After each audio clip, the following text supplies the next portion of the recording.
स्वागत है आपका भूत गांव में, जहां कहानियां खत्म नहीं होती, बस रात दर रात लौट आती हैं। आज की कहानी उस जगह की है जहां रात में सीटी बजती है पर ट्रेन कभी रुकती नहीं। कोटा के पास एक पुराना रेलवे बंगला है, छोटा सा, पर उसकी हर दीवार किसी अधूरी ड्यूटी की गवाही देती है। कहते हैं जो भी उस बंगले में रात बिताता है, सुबह उसकी सांस नहीं चलती।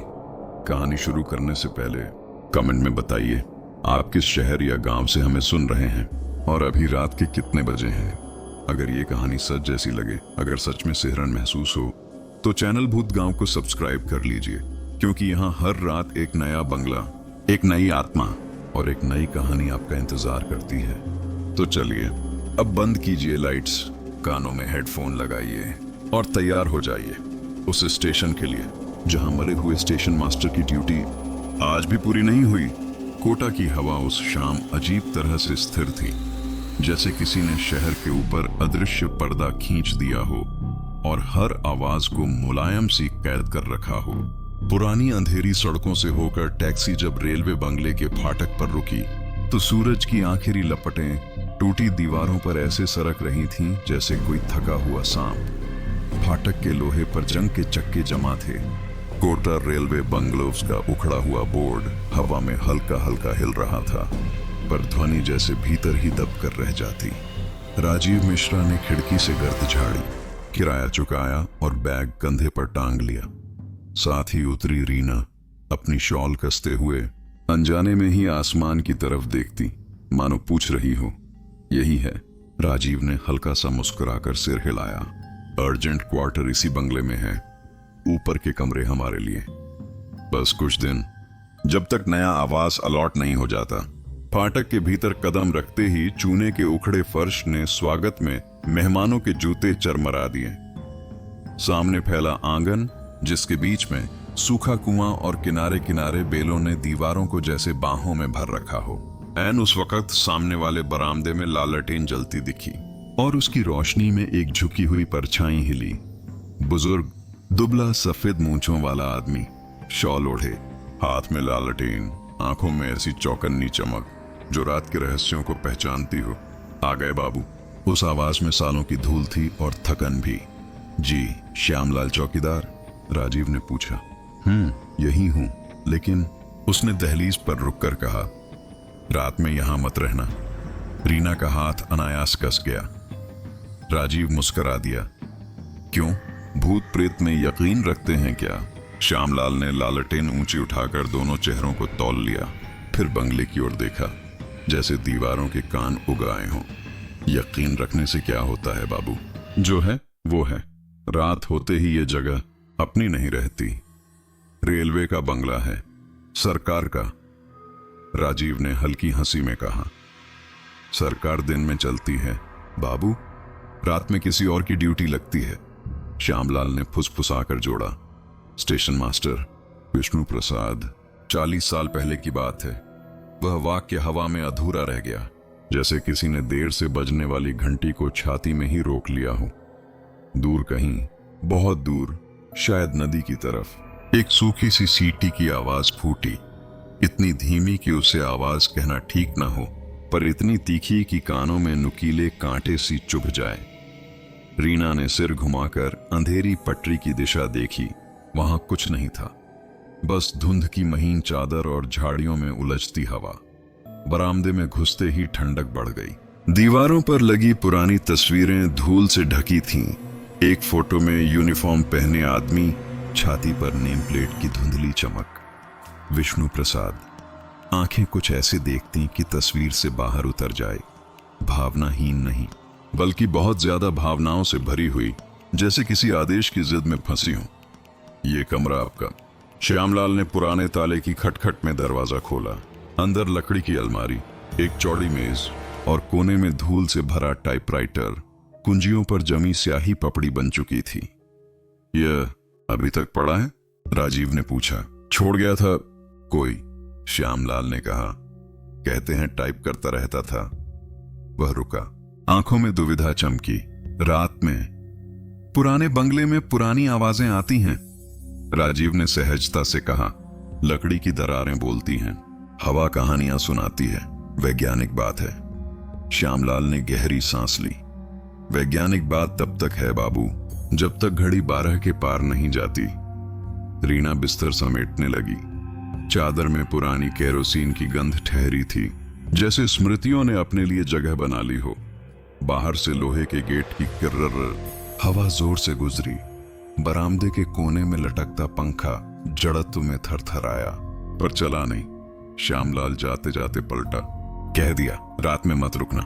अगर रुकना ही है तो सीटी बजते ही किसी भी तरह खिड़कियां बंद रखना। और उसकी आंखें तस्वीर पर टिक गईं। उसके सामने मत बोलना कि ड्यूटी खत्म। किसकी? रीना के मुंह से अनजाने में निकला। जिसकी आंखें दीवारों के पार भी देखती हैं। वह लालटें नीचे करता धीरे धीरे बाहर खिसक गया। उसकी चप्पलों की खरखराहट फर्श से रगड़ खाते खाते ऐसे बुझ गई जैसे कोई पुराना गीत बीच में छोड़ दिया गया हो। रात ने बंगले को एक साथ सभी दिशाओं से घेर लिया। कोटा का आसमान तारों से भरा था, पर बंगले के ऊपर अजीब स्याह धब्बा छाया रहा, जैसे इस छत का अपना मौसम हो। राजीव फाइलें निकालकर मेज पर बैठा। 2-3 दिन में क्वार्टर मिल जाएगा। तब तक उसने टाइपराइटर पर उंगली से धूल में एक गोल घेरा बना दिया। पुराने घर की पुरानी बातें। रीना खिड़की के पास पहुंची। जाली के छेदों से हवा रिसती और भीतर आते ही ठंडी हो जाती। बाहर कंटीली झाड़ियां पतली साइयों की शक्ल में दीवार पर हिलती, मानो किसी ने अपनी उंगलियां अंधेरे में फैला दी हों। दूर किसी रेल लाइन पर संकेत खंभे की लाल बत्ती जली थी, या यह उसकी कल्पना थी, वह तय नहीं कर पाई। उसे अचानक लगा कि बरामदे के छोर पर कोई खड़ा है, ढांचे सा स्थिर। उसने पलकें झपकाई। छाया गायब। चाय? राजीव ने पूछा। रीना ने धीमे से कहा, पर नजरें खिड़की पर ही गड़ी रहीं। चूल्हे जैसी पुरानी गैस स्टोव में लौ जलाई गई। नीली जिह्वासी लपट फड़फड़ाई, फिर स्थिर हो गई। सन्नाटा ऐसा कि पानी उबलने की पतली सी खटर खटर तक सुनाई दे। तभी कहीं बहुत पास टिक टिक टिक की तुरंती सी आवाज, जैसे किसी ने मेज के कोने पर नाखून से ताल बजाया हो। राजीव मुड़ा। खाली कमरा, पर टाइपराइटर के काले शरीर में एक सांस भरी हुई लग रही थी। उसने सिर हिलाया। हवा है, कुंजियां ढीली होंगी। कप टूटते टूटते संभलने की सी आवाज के साथ चाय बनी। दोनों ने बरामदे में पी। हवा और ठंडी थी, सर्दी नहीं, पर एक ऐसी ठंडक जो चमड़ी से भीतर उतर कर विचारों की नसों में पसार जाती है। अचानक फू, एक लंबी ठिठुरी हुई सीटी, जैसे किसी के मुंह से नहीं, सीधे धुंध से निकली हो। आवाज सुनते ही रीना के हाथ से कप थोड़ा सा फिसला। चाय की पतली रेखा फर्श पर खिंच गई, बिल्कुल वैसी जैसे कोई अनदेखा पहिए का निशान छोड़ गया। पास में कोई यार्ड होगा, राजीव ने तर्क जुटाया, मगर उसके गले की नसें तन गई थीं। उसने खिड़की की कुंडी कस दी। शायद मालगाड़ी का शंटिंग। उसने वाक्य पूरा किया भी नहीं था कि भीतर कमरे से टाइपराइटर ने एक लंबी गहरी सांस की तरह क्लिंक की आवाज निकाली, जैसे कुंजी अनजाने में उतर गई हो। दोनों एक साथ पलटे।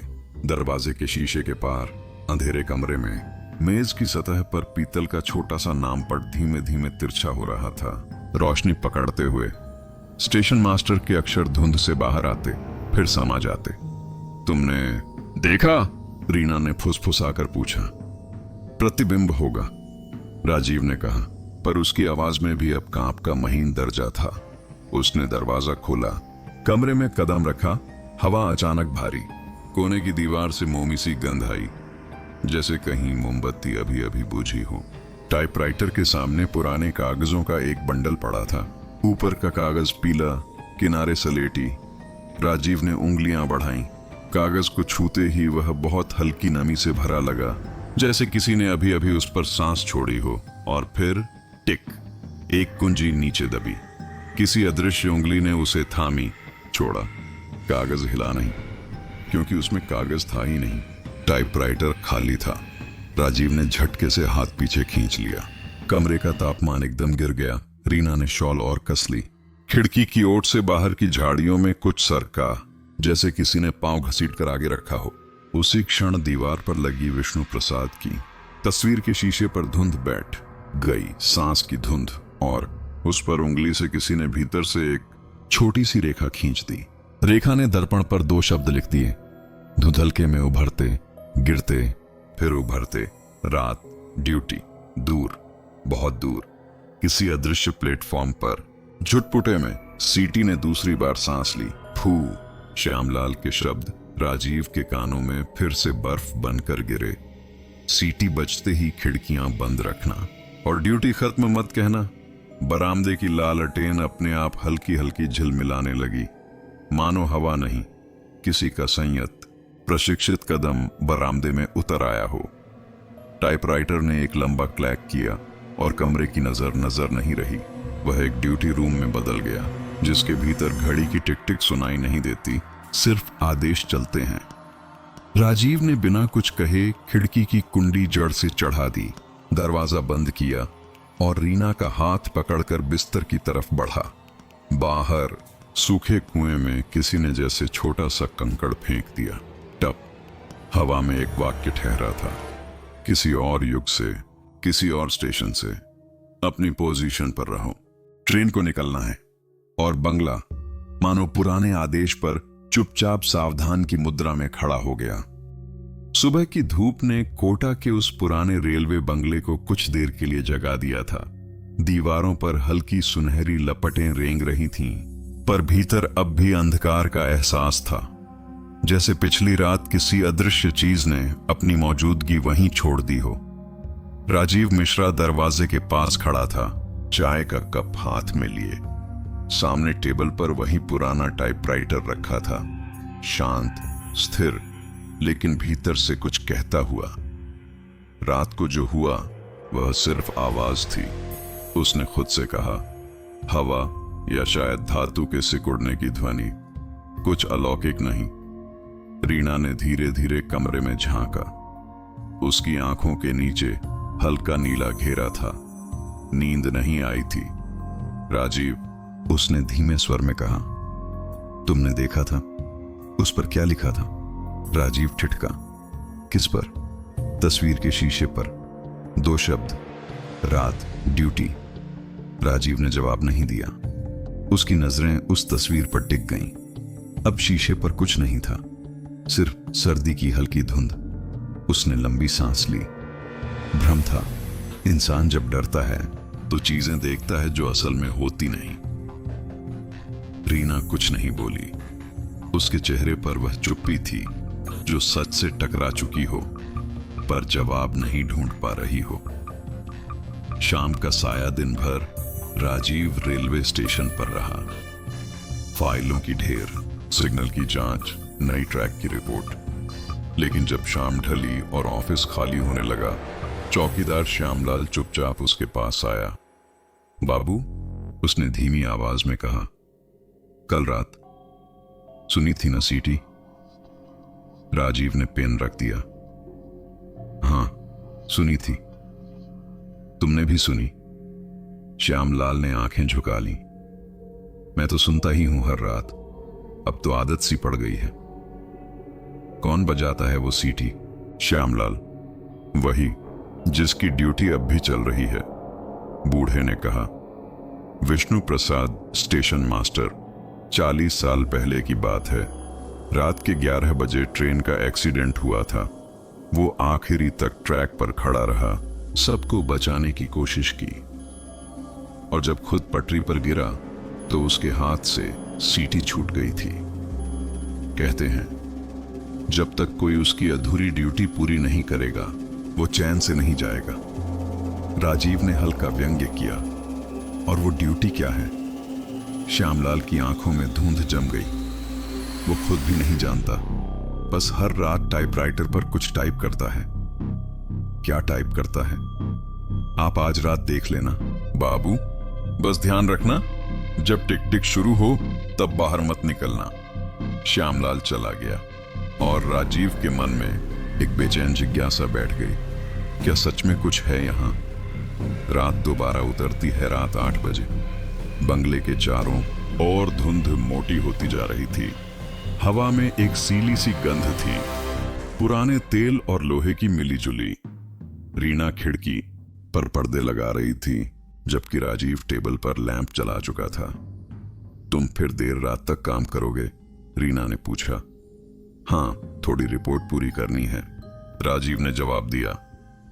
लेकिन उसकी निगाहें फाइलों पर नहीं, उस टाइपराइटर पर थीं। घड़ी ने 9 बजाए, फिर 10। कमरा शांत था, पर उस शांति में एक अनकहा कंपन था, जैसे कोई दरवाजे के पीछे सांस ले रहा हो। और फिर टिक टिक टिक, धीरे सधी हुई गति से वही पुरानी आवाज। राजीव ने सिर उठाया। टाइपराइटर की कुंजियां अपने आप चलने लगीं। हर ध्वनि स्पष्ट थी, जैसे किसी अदृश्य टाइपिस्ट की उंगलियां अनुशासन से अपना काम कर रही हों। रीना ने भयभीत होकर कहा, राजीव, वहां मत जाओ। पर वह उठ चुका था। हर कदम के साथ उसके दिल की धड़कन तेज होती जा रही थी। वह टेबल के पास पहुंचा। कुंजियां अब भी चल रही थीं। कागज नहीं था, लेकिन शब्द दिखाई दे रहे थे, जैसे धुंध में कोई अदृश्य स्याही लिख रही हो। उसने पढ़ने की कोशिश की। अक्षर धीरे धीरे उभरे। सीटी बजेगी। राजीव का दिल कांप उठा। रीना ने कांपते स्वर में कहा, ये कौन टाइप कर रहा है? राजीव बोला, मैं नहीं जानता। टाइपराइटर अचानक रुक गया। कमरे में सन्नाटा।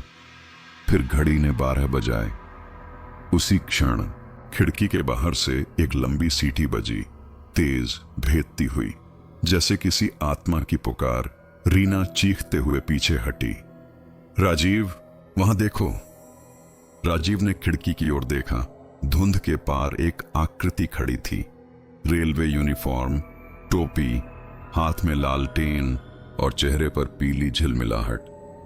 वह कोई आदमी नहीं था, वह विष्णु प्रसाद की परछाई थी।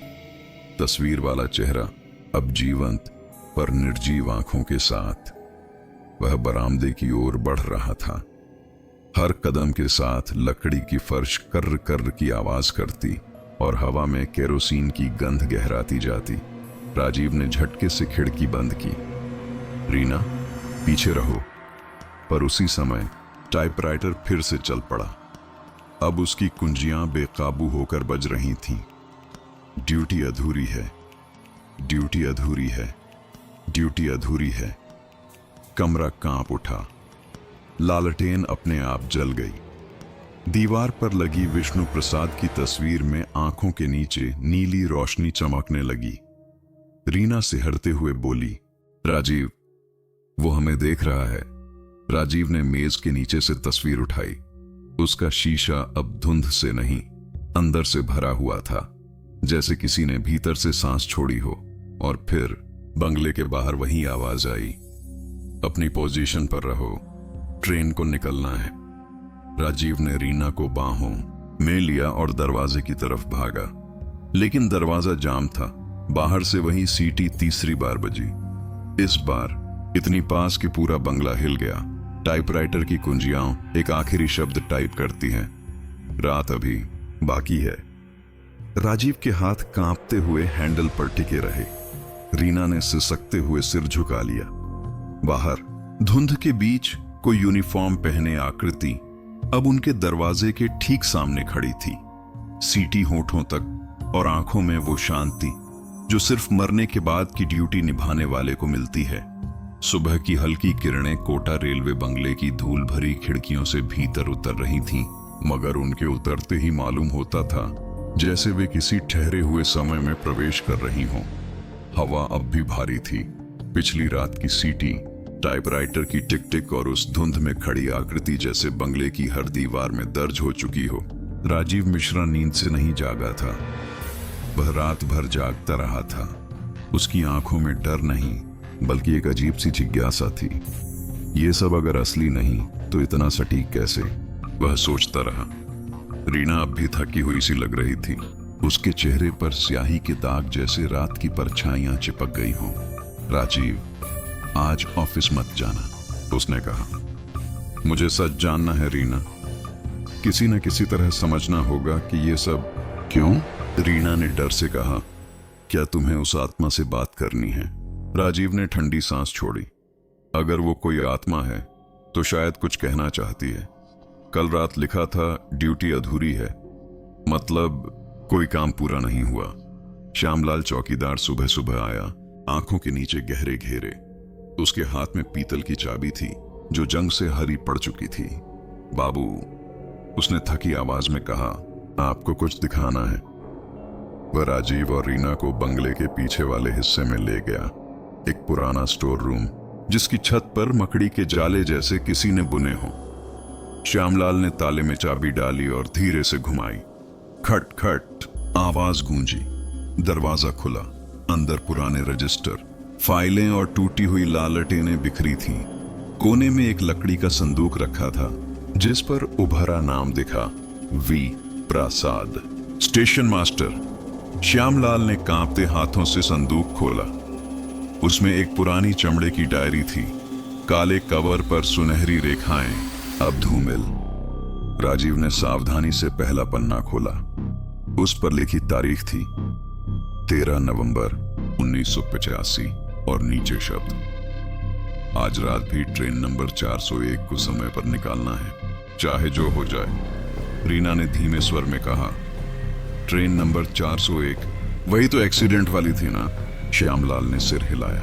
हाँ बाबू, उसी रात पटरी टूटी थी, चेतावनी देने का वक्त नहीं मिला। विष्णु प्रसाद ने सिग्नल देने की कोशिश की पर इंजन के सामने आ गया।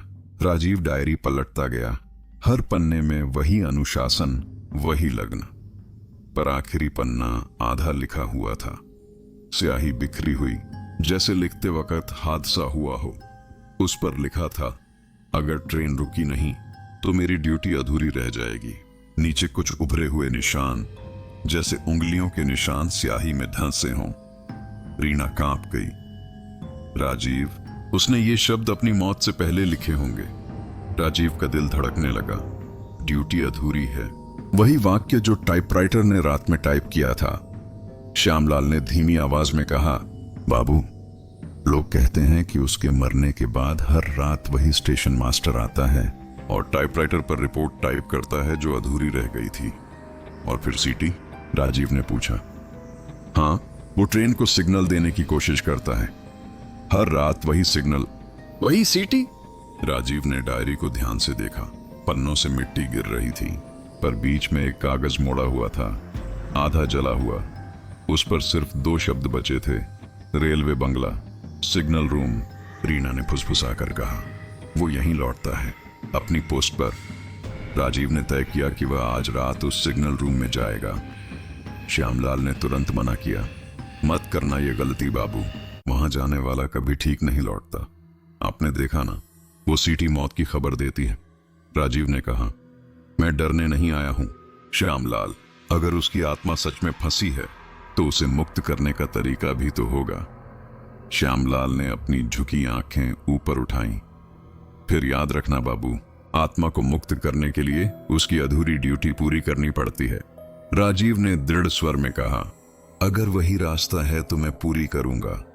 रात फिर उतरी। हवा में वही ठंडक, वही सूखी गंध। बंगले के बाहर लालटेन टिमटिमाई। घड़ी ने 11 बजाए। राजीव डायरी लेकर बैठा था। रीना की हथेलियां पसीने से भीगी थीं।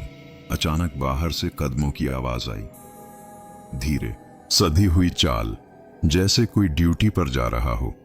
श्यामलाल का नाम लेकर पुकारने की कोशिश की पर जवाब नहीं मिला। टाइपराइटर फिर से जागा। इस बार टिक टिक नहीं, बल्कि तेज हड़बड़ाई हुई आवाजें, टिक टिक टिक टिक टिक। राजीव आगे बढ़ा। अब शब्द साफ दिख रहे थे। सिग्नल दो, ट्रेन आने वाली है। रीना चिल्लाई, राजीव पीछे हटो। पर दरवाजा अपने आप खुल गया।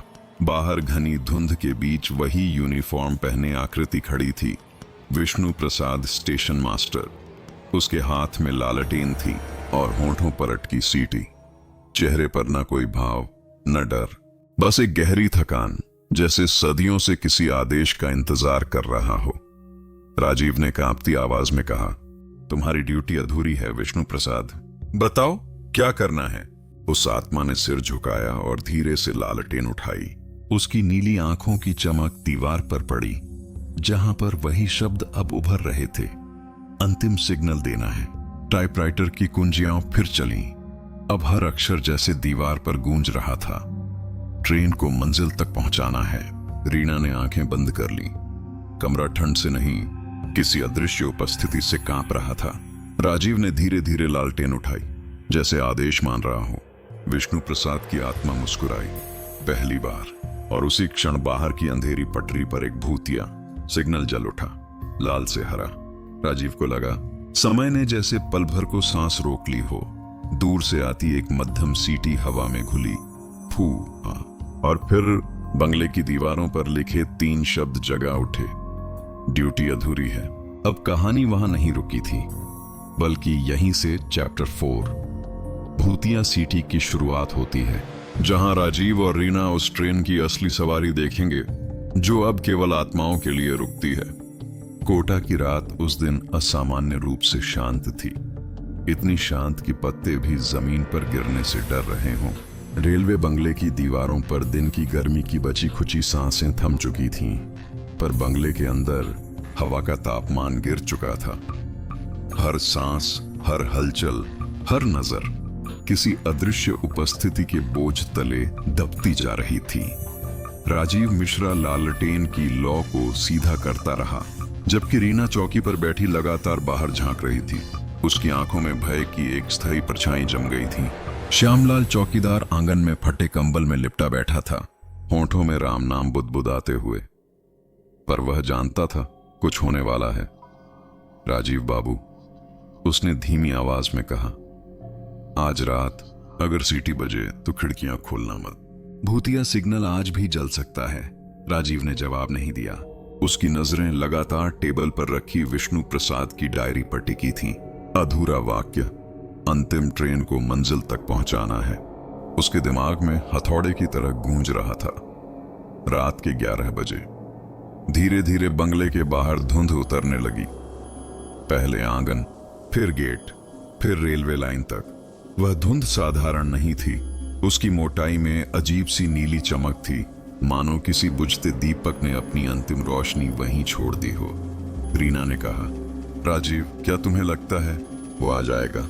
राजीव ने कठोर स्वर में कहा, वो नहीं आएगा रीना, वो पहले से यहीं है।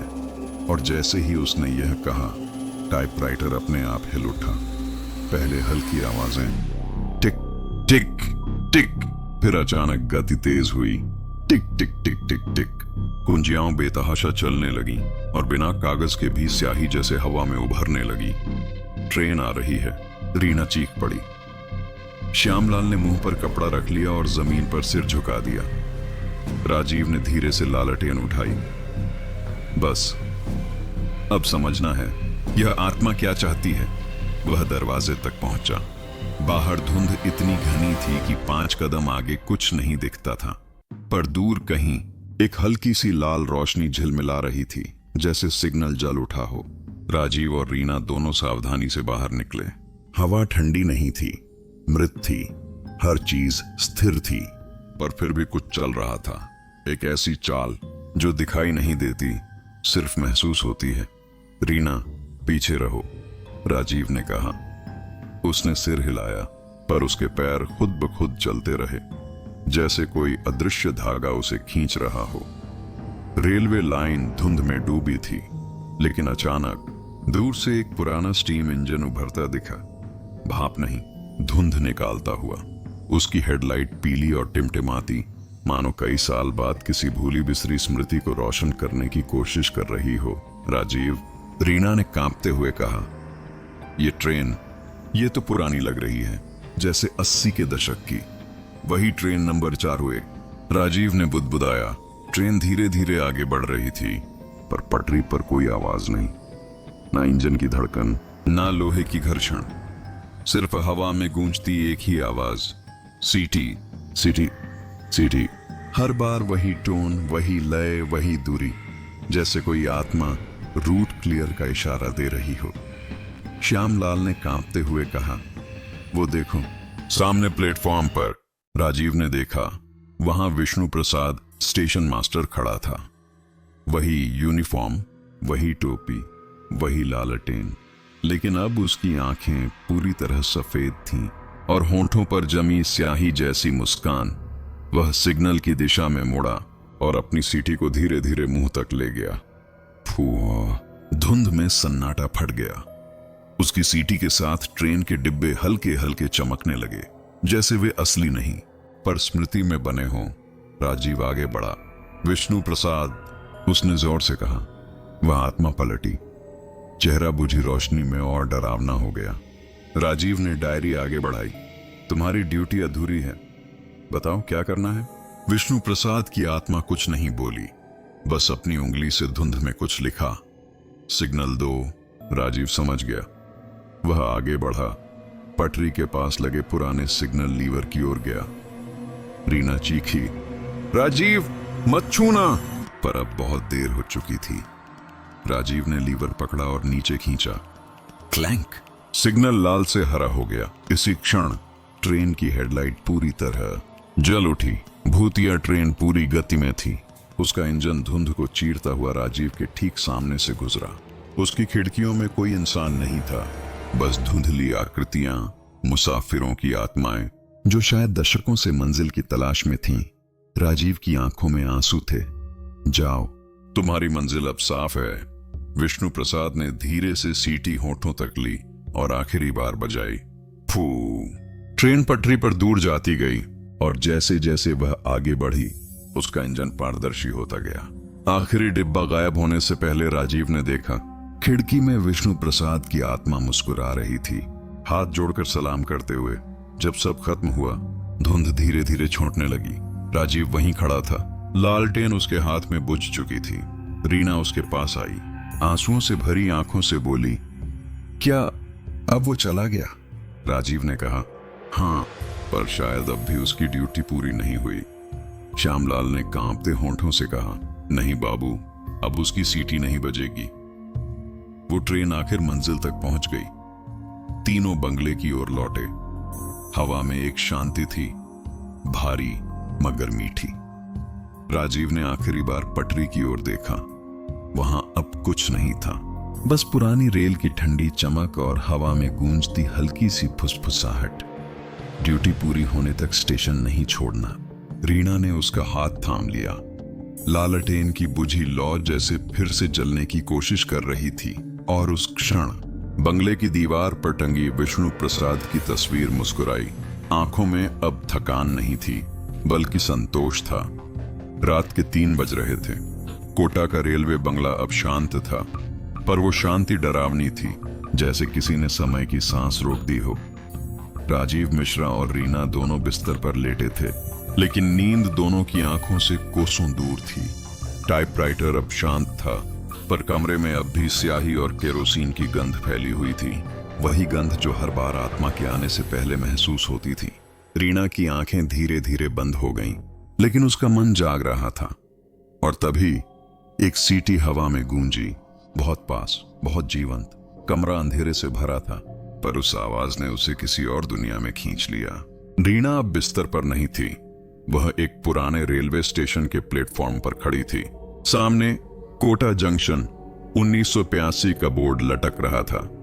बारिश हो रही थी, लेकिन बूंदें जमीन पर गिरने से पहले ही धुंध में खो जाती थीं। लाउडस्पीकर से मध्यम आवाज आ रही थी, train number 401 Nagda express platform number 2 से कुछ ही देर में प्रस्थान करेगी। रीना ने चारों ओर देखा। भीड़ थी, पर सबके चेहरे धुंधले थे, जैसे इंसान नहीं, यादों के साए हों। और तभी वह दिखा, विष्णु प्रसाद, स्टेशन मास्टर, यूनिफॉर्म में सजा, टोपी सीधी, हाथ में सीटी और लालटेन। वह घड़ी देख रहा था। रात के 11:55। वह सिग्नल की ओर बढ़ा, आवाज में दृढ़ता, सबको अपने अपने स्थान पर रहना है, ट्रेन समय पर निकलेगी।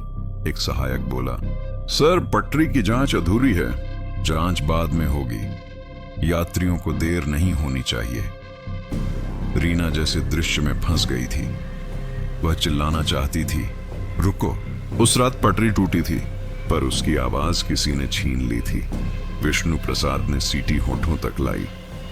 फू। ट्रेन धीरे धीरे चलने लगी। इंजन से भाप उठी, सिग्नल हरा हुआ, बारिश तेज हुई, बिजली चमकी और उसी में रीना ने देखा पटरी टूटी हुई थी। करीब 100 मीटर आगे गड्ढा, पानी और झुकती रेल की लाइन। रुको, ट्रेन मत जाने दो, रीना ने चिल्लाया, पर कोई नहीं सुन रहा था। विष्णु प्रसाद ने रेडियो पकड़ा। Central signal room, Kota. Line टूटी हुई लगती है, तुरंत आदेश भेजो। पर रेडियो से सिर्फ खर्र जैसी अजीब आवाजें आईं। ट्रेन की गति बढ़ने लगी थी। विष्णु प्रसाद पटरियों की तरफ भागा। उसके जूते पानी में धंस गए, पर उसने लालटेन ऊपर उठा रखी थी। वह लगातार सीटी बजा रहा था। फू फू फू। हर सीटी में बेचैनी थी, चेतावनी थी, विनती थी। लेकिन इंजन से आती भाप और बारिश की गर्जना ने उसकी आवाज निगल ली। और फिर ट्रेन ने मोड़ लिया। लोहे की चीख जैसी आवाज उठी। क्र। पहिया पटरी से उतर गया। डिब्बे एक एक करके एक दूसरे से टकराने लगे। चीखें, भाप, आग और बारिश सब एक साथ। रीना के कानों में हजारों आत्माओं की आवाज गूंज उठी।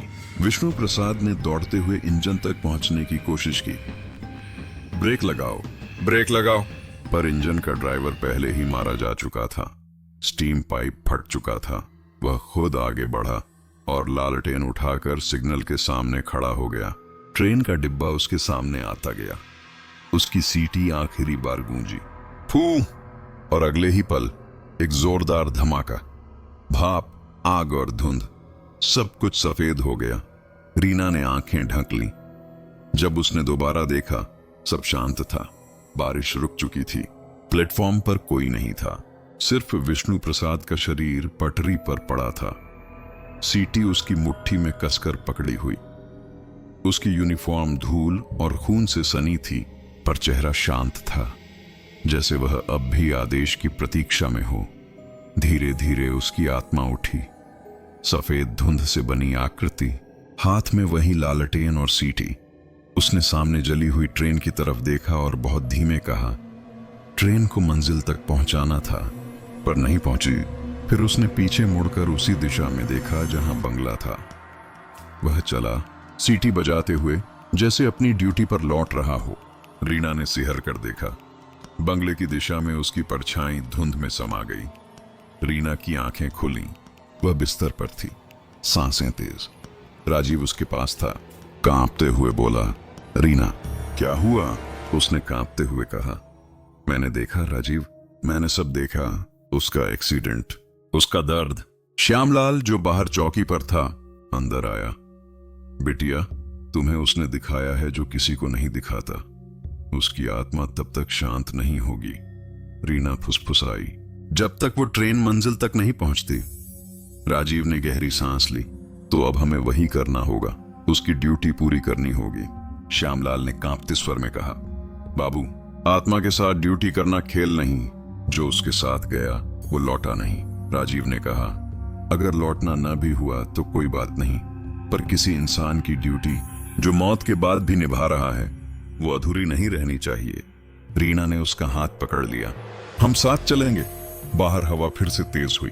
पटरी के पार कहीं से वही आवाज आई, अपनी पोजीशन पर रहो। टाइपराइटर अपने आप चला। अगली रात, अंतिम ट्रेन, और बंगले की दीवार पर टंगी तस्वीर पर फिर से हल्की मुस्कान उभरी।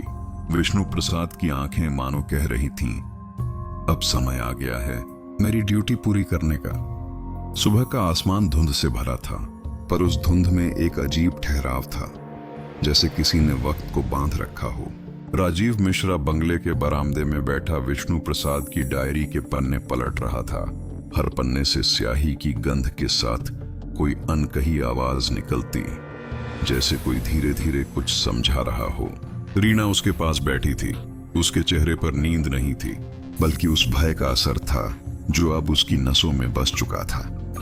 श्यामलाल थोड़ी दूरी पर चौकी के पास बैठा, हर 2 मिनट में लालटेन की लौ ठीक कर रहा था, शायद इस डर से कि अंधेरा बढ़ते ही वो फिर लौट ना आए। राजीव ने धीमे स्वर में कहा, उसने आखिरी बार लिखा था, अगली रात अंतिम ट्रेन। इसका मतलब है आज रात सब खत्म होगा या फिर शुरू। रीना ने कांपती आवाज में कहा, क्या तुम्हें सच में लगता है कि हम उसे मुक्त कर सकते हैं?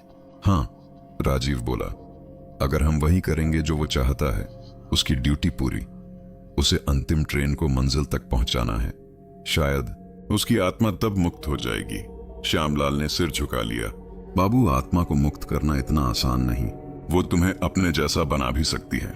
कई बार आत्मा अपना बोझ बांटने के लिए किसी जीवित को बुलाती है। राजीव ने उसे बीच में ही रोक दिया। श्यामलाल, ये ड्यूटी अब मेरी है। सूरज ढल चुका था।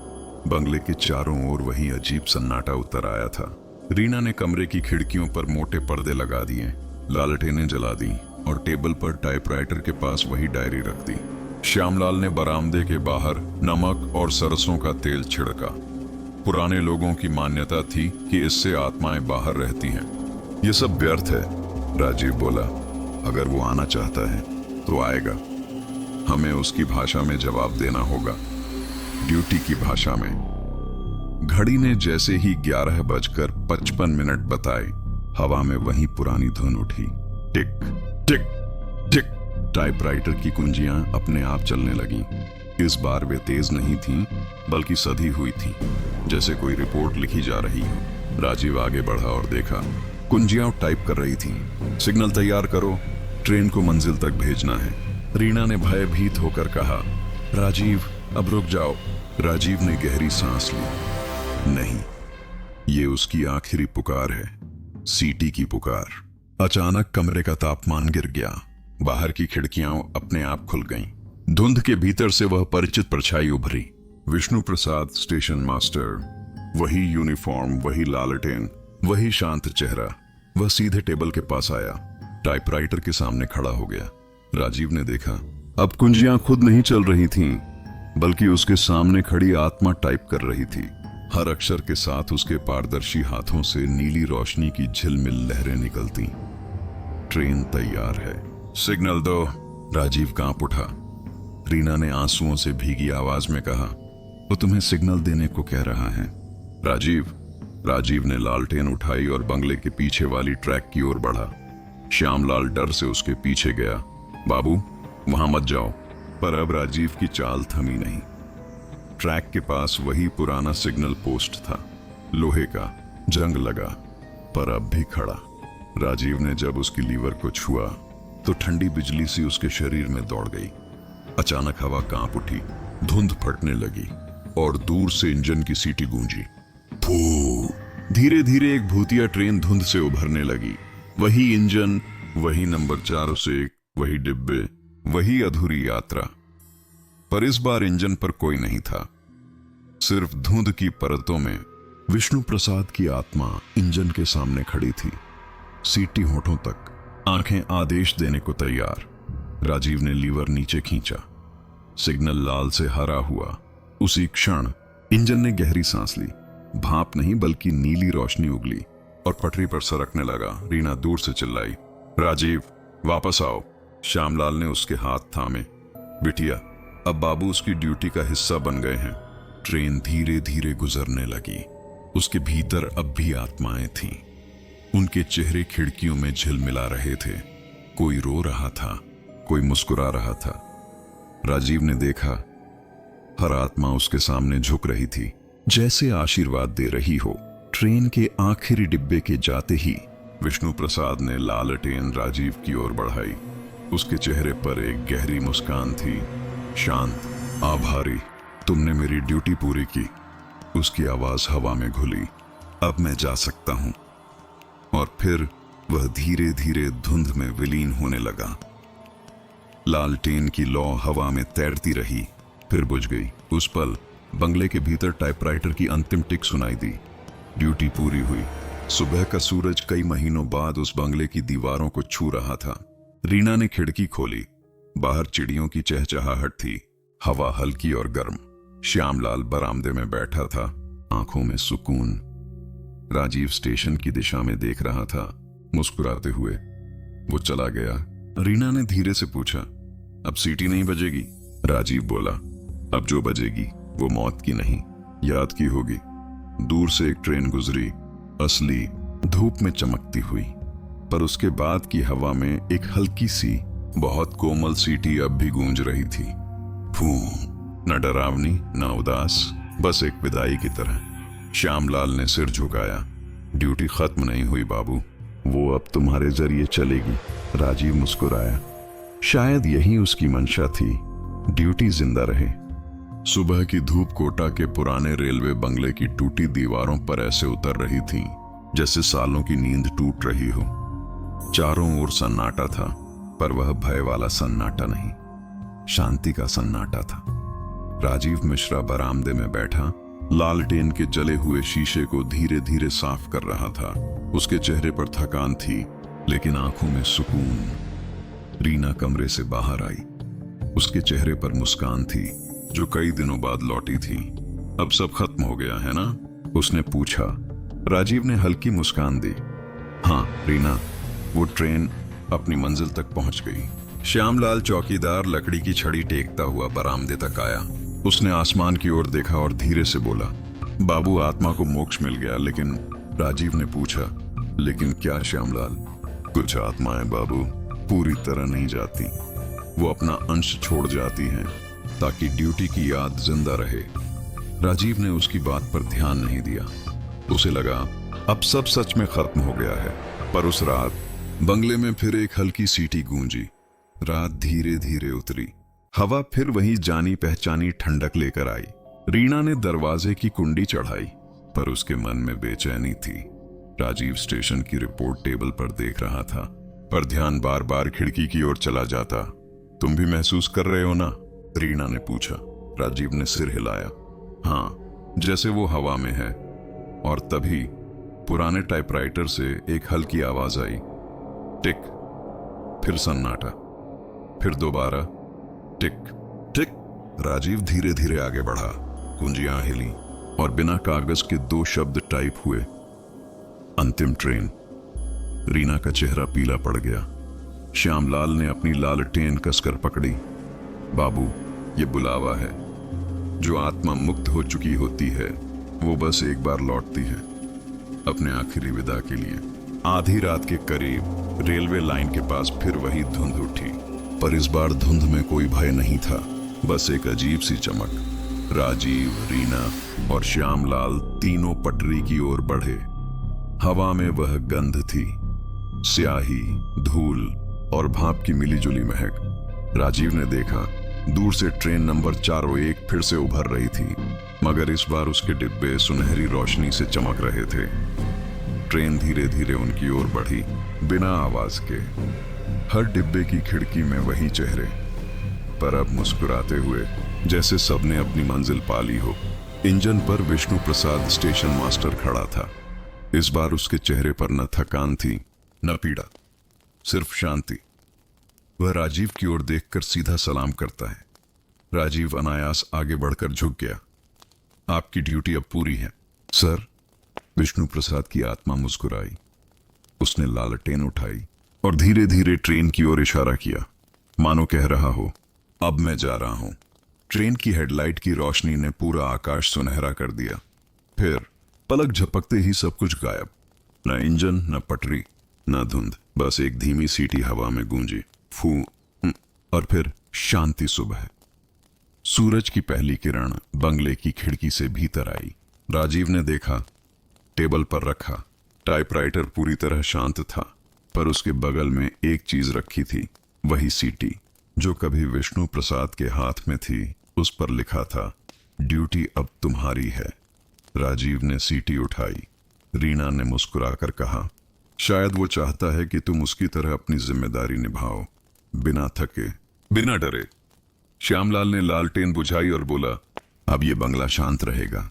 अब ये किसी आत्मा का नहीं, ड्यूटी वालों का घर है। उस शाम जब सूरज ढलने लगा, राजीव स्टेशन पहुंचा। ट्रैक पर नई ट्रेन रवाना होने को तैयार थी। इंजन ड्राइवर ने पूछा, सर सिग्नल तैयार है? राजीव ने मुस्कुराकर सिर हिलाया। फिर उसने अपने कोट की जेब से वही पुरानी सीटी निकाली, धीरे से होठों तक लाई और एक बार बजाई। फू। ध्वनि हवा में फैली और दूर कोटा रेलवे बंगले की दीवारों पर हल्की सी गूंज उठी। ड्यूटी पूरी हुई।